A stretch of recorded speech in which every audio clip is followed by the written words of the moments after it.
Hello guys and welcome to this week's track guide at Valencia. We are in the McLaren and did a 29.6 for today.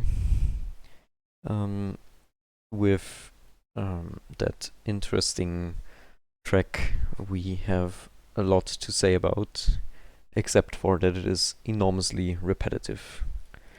So starting into the lap we approach turn 1,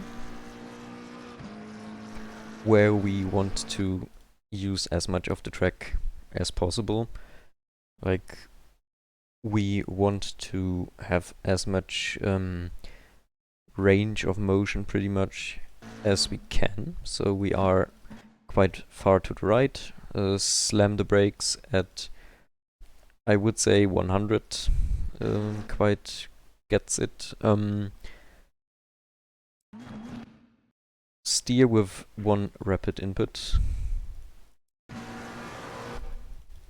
like this, and then we try to cut over the green on the inside as much as possible without hitting grass, and hit the throttle as early as possible, like if it's good before the green starts, and then we go far to the outside whilst being on throttle. Once again, we send it, steer, throttle, and are out. For turn 1, the same thing pretty much applies. We brake, steer, and hit the throttle. Badoom. Now, we just don't want to go too far out here, because it will invalidate the lap, but we keep the left tires on the track, not the curb, just the track. Steer a bit after the green AstroTurf begins, so a few meters.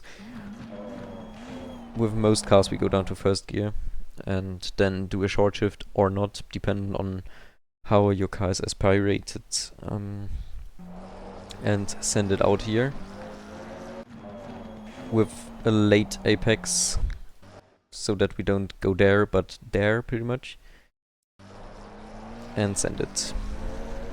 That one is obviously flat, don't go too far over this because it is bumpy, but still have a good angle so that you can go to the left here as far as possible. That doesn't work with any car. The Ferrari, for example, will bounce over this one, so be careful. But generally go down to second gear, while still on the brake for rotation. Close in on that curb. You don't need to take it because it is quite bumpy, so I wouldn't incentivize it, especially in a race where tire wear is quite important.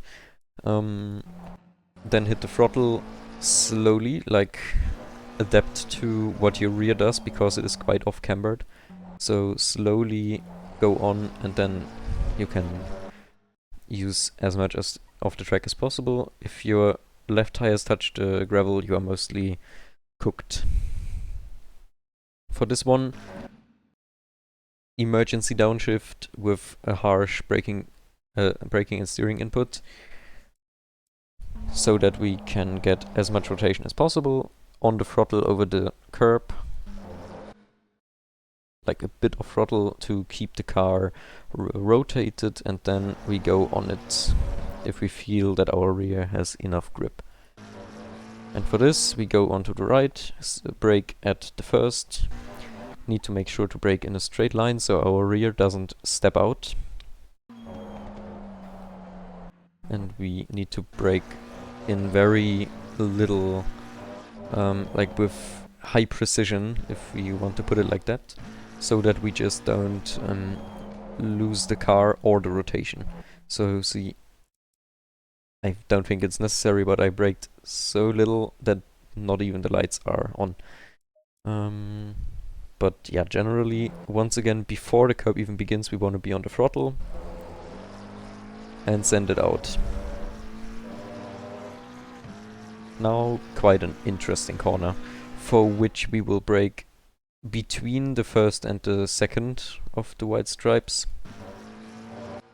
So there the first is, and then we have the second. We brake a bit before the first, so we don't overshoot it. Have late apex once again. I could have braked a little later and gone out wider and then a more V-shaped line, but it was quite fine because I managed to go on the throttle quite early. Means you brake quite heavily and release it slowly.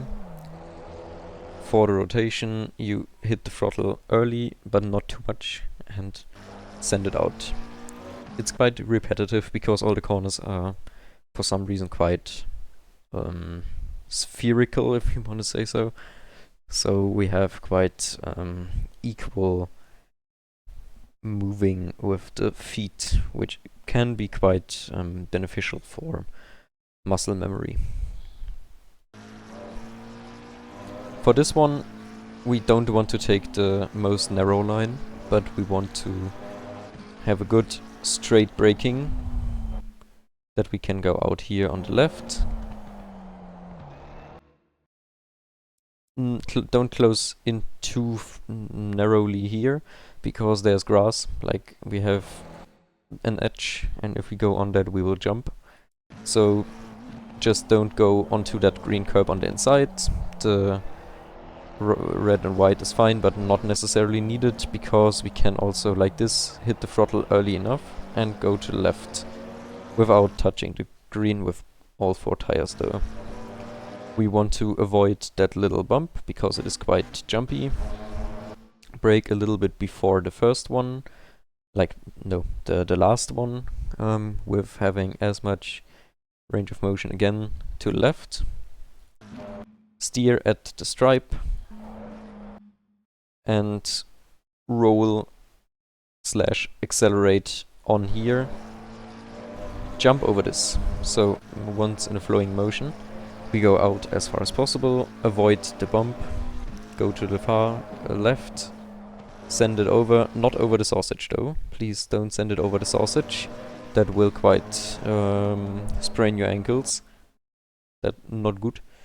Go over here to the left, send it, keep it narrow for this one, and then we swim out pretty much, so that we can brake in a straight line once again, brake at the first of the stripes, down to second gear, and floor it over the curb to the finish. And that was a 29.617.